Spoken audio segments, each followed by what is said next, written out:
All right, what's up guys? It's Dakota from Fitment Industries and I'm here with Jared with Fitment Industries. and we're here to answer Google's questions about air ride. So why don't you Google our first question and see what we got. All right, so we got, does air suspension improve ride quality? Do you want to take the reins on this first? Or do you want me to? Start it off. You start Okay, it off. all right, that's fair. All right, so I would say yes, because even comparing it to stock, I think it rides really well. Like I've never been like, oh my God, my back hurts or anything like that, you know? I don't have my shocks as stiff as I can go on them. Now that I let you talk and thought about it, here's my personal experience with it, right? Okay. So I have mine as stiff as it'll go. Okay. So my dampening is as stiff as it'll go. Yep. I have aftermarket seats in there that have minimal cushioning. Same.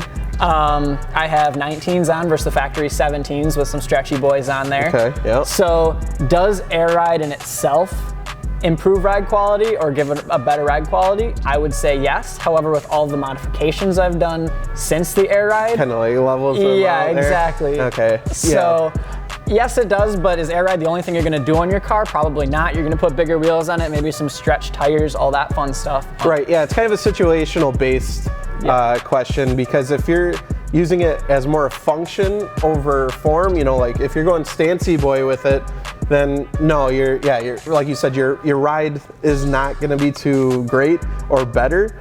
But if you're going for a form, I bet you could set it up and have it real nice and riding real smooth. Because I know even Steven with his Lexus, so he's got a tuck fitment on his, and so like when I've gone to car shows with him, seeing him cruise on the highway and stuff, when he's riding, he'll be riding low and it'll just like, it'll absorb all of the bumps and everything, and he doesn't have to worry about like wheels sticking out and smashing fenders and stuff because they tuck. So like you just see him going on the road and it like looks so good, and I'm sure it rides just fine because he's set up for more of a, it's still stance, but it's like tucked fitment versus like center to lip fitment. Exactly. And at that point then I think you're fine because you can set it to exactly what you want your stiffness to be. I was big on the static scene. Like I was all coilovers, screw airlift, I don't need that. Really? Yeah, I was like, I don't need that mess. My coilovers are fine. So I got air ride, I pulled the trigger finally, and I went out on a beat run. I went on curvy roads, back roads, and I beat the piss out of my car. I literally did, and I didn't have any issues. I wasn't rubbing any more than I did with my coilovers, and I beat the hell out of it and went quick, and it rode really good. So and you can also air out when you're done and low. And look cool. All right, jump to the next one then. Yes. I think this next one's pretty perfect then. So is air suspension good for racing?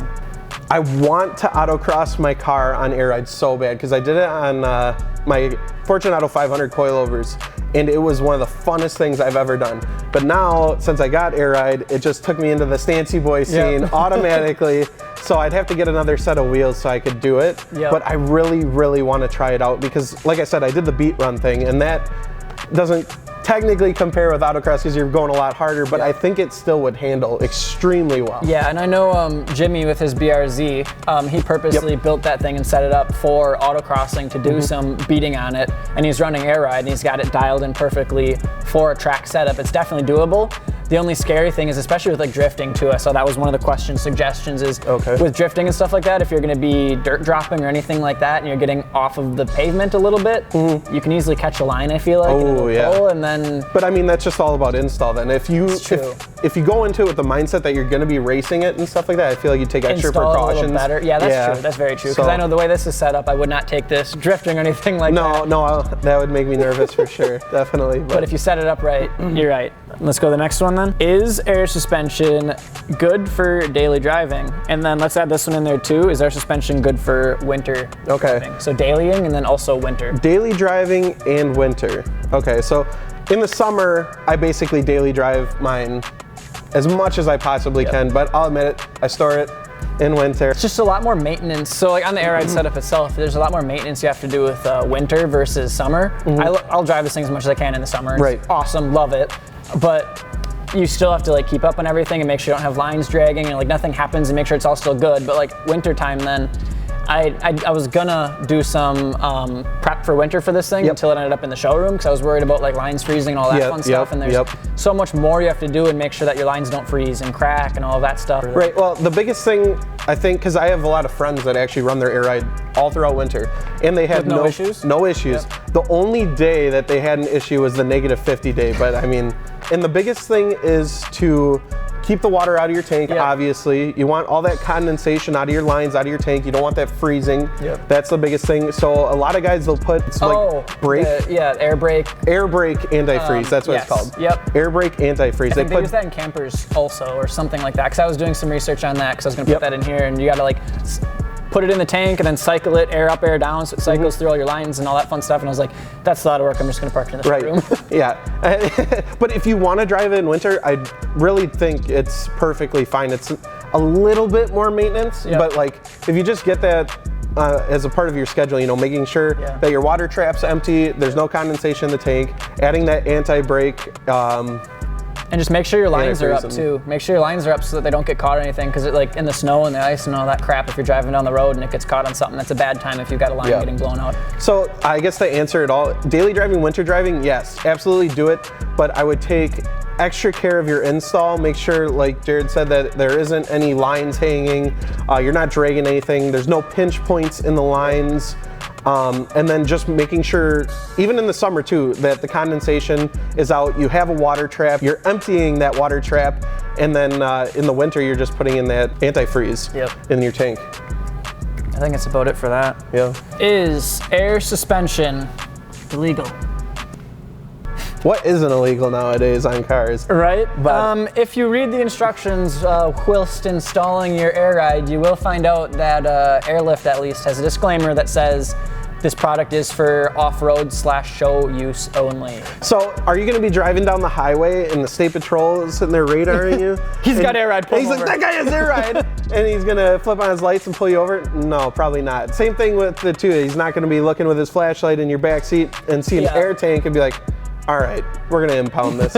But technically speaking, it's illegal. And you can say the same thing about trucks. You can say the same thing about probably half of the wheels that are on the road, where it's like not DOT approved or not approved for this, that, other thing, and it's just like the way it is, but you don't see big lifted trucks getting pulled over for having a lift kit in there. Unless it's like 20 feet in the air. Exactly, so technically speaking, yes. Are you gonna get pulled over for it? No. I mean, window tint's also illegal, but how many of us have the correct percentages of window tint on our Exactly, cars, you know? I don't think anyone does. So I think the biggest thing with air ride is just know what you're getting yourself into, you know? It's like there's a lot of maintenance. Sure, it is illegal, but like people do run it. It's like just know that there's a lot you're getting into, but it's also like super rewarding, I feel like, too. Oh, just, when you click that button and it goes psh, and you're like, when you see your car aired out for the first time, man, get me all worked up. Right? All right. Is air suspension hard to install? Personally, for me, I bought air ride and I was like, this is gonna be like one of the hardest things to install. I am so nervous. I want to do it right. I don't want to have a bunch of issues with it. So I was super nervous about it. But did you do it yourself? I did it myself, and I did it in my garage. And just put the car on jack stands, and not completely by myself. I had a few of my friends come over, and I believe I have Airlift, and in the instruction manual it says if you can put in struts and you can put in a radio, you can put in air ride. I think that's pretty accurate. And that is extremely accurate. It was actually insanely easy. The hardest part, I would say, was just figuring out where to run your airlines and make sure there's no pinch points, no rubbing points, stuff like that. I had basically the same experience. When I did mine, I literally bought my air ride, went to a buddy's house, we did it in his garage, and like I had no clue what I was doing. Banker helped me with a couple little things. He's the tech here at the shop, but like for the most part, it was just me and two buddies who'd never installed air ride before in our lives, and it's like, oh, this is way easier than I thought it was going to be. It blew my mind how easy it was, because you're buying a $1,000, $2,000, $3,000 system that you're putting into the car, and it's like, I don't want to mess this up. Exactly. And it's like, oh, it's not bad. Yeah, it seems really daunting, and it's not. Like once you get all the pieces laid out, and like it was a full page color everything install book, and it was really nice. It went really smooth. I did it in one day. And then I think the second day all I did was I kind of figured out my rough trunk setup. But yeah, it was literally just you put in the struts, okay, that's easy enough. And then you run the airlines and then tap in a few electronical things in your like fuse box and done. That's it, done. What? And then figure out your presets for your ride height. Exactly. All right. Is air suspension a better alternative to coilovers? I feel like that's a good question for me, because like I said, you had both. In the beginning, I was super all about coilovers. Like I had BCs, Fortunatos, and I had them on my Evo 10, I had coilovers, and then on my Focus ST that I currently own, I had Fortunato 500 coilovers, and then like I said before, I pulled the trigger, went air ride.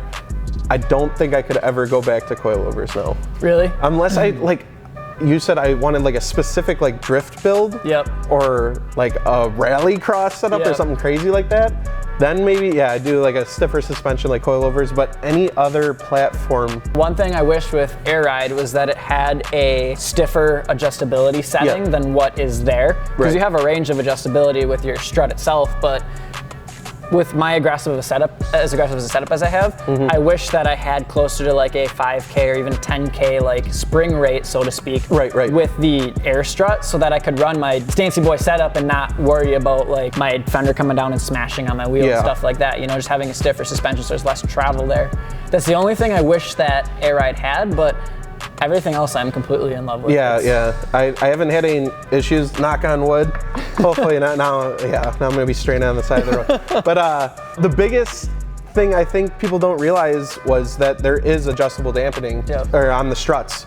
On the struts there's adjustable dampening. So like you said, you have yours maxed out and it still is kind of loose. You notice from soft to hard that it does have a different ride then. So it's not like it's not functioning, it does work, it's just, I wish I had more. It's not as stiff, But then like when you're airing out, if you've lowered your strut and then you air out, I mean, the way this thing sits, you'd be smashing the bumper because it'd be sitting lower than it needs to be. So it's like just getting those right settings and everything like that to have it ride good. Okay, so basically to wrap it up, I'm gonna say that you don't need to be like a Stancy Boy to own air ride. You know, if you just have a decent setup and you're not going full blown out track day every single day of your life, I would totally recommend air ride for pretty much any application. And it seems like a lot of the questions, people are nervous about the reliability or driving it in winter and stuff like that, and it's totally doable. It's not that crazy, it's not that hard, and I would definitely recommend it. It's like, once you get into it, it's something that like you just understand and you know how it works, because I feel like it's kind of daunting when you don't know it. Like when you first bought yours, I first bought mine, you know, you got all these parts and pieces and you don't know it, but like just by doing some research, watching some videos, all that fun stuff, you get to understand what it is and how simple it can be, and basically troubleshooting when there are issues, it's super easy to break down and stuff. And so I think it's totally worth it just based on all of that, that like you have so many options, so much you can do with it, and it's not as scary as it may seem to a newcomer, you know? Right. I agree with that completely. So if you need to check out some wheels, tires, any suspension, go to www.fitmentindustries.com. Check that out. Shameless plug. Got to throw that in there. But I mean, we were talking about suspension all day, so you might as well check it out there. I'm Dakota from Fitment Industries. And I'm Jared. And that was answering Google's questions about air ride. We'll see you next time. So peace. Quadruple peace, I guess. See ya.